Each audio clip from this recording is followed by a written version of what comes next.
इतने वर्षों तक जंगल से बाहर रहने के बाद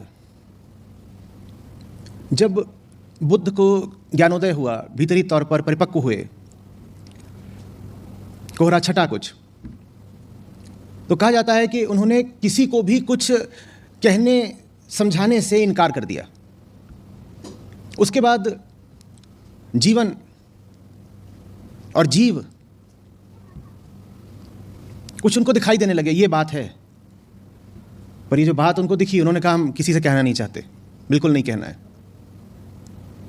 पर वो जिस तरीके से कथाओं में अभिव्यक्त होती है वो ये है कि फिर सीधे देवताओं को ही आना पड़ा, और देवताओं ने कहा कि आपने जो बात समझी है वो किसी बिरले को ही समझ में आती है। अब आपने इसको जान लिया है तो दुनिया के साथ बांटते क्यों नहीं हैं? तो तथागत बुद्ध बोलते हैं कि देखो, ये बात ऐसी है कि जिसको समझ में आ गई है उसको तो जाहिर है समझाने की ज़रूरत नहीं, और जिसको नहीं समझ में आई है उसको समझाई जा नहीं सकती।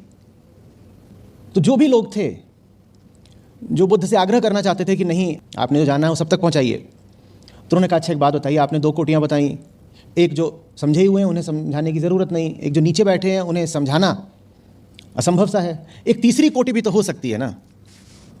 क्या? जो हैं तो नीचे पर ऊबे हुए हैं नीचे रहने से, जो हैं तो नीचे और सिर्फ छोड़ने को तैयार नहीं हैं, जान लगाकर कीमत चुकाकर छोड़ना चाहते हैं। आप जाकर थोड़ा सा सहारा दे देंगे तो बात स्पष्ट हो जाएगी।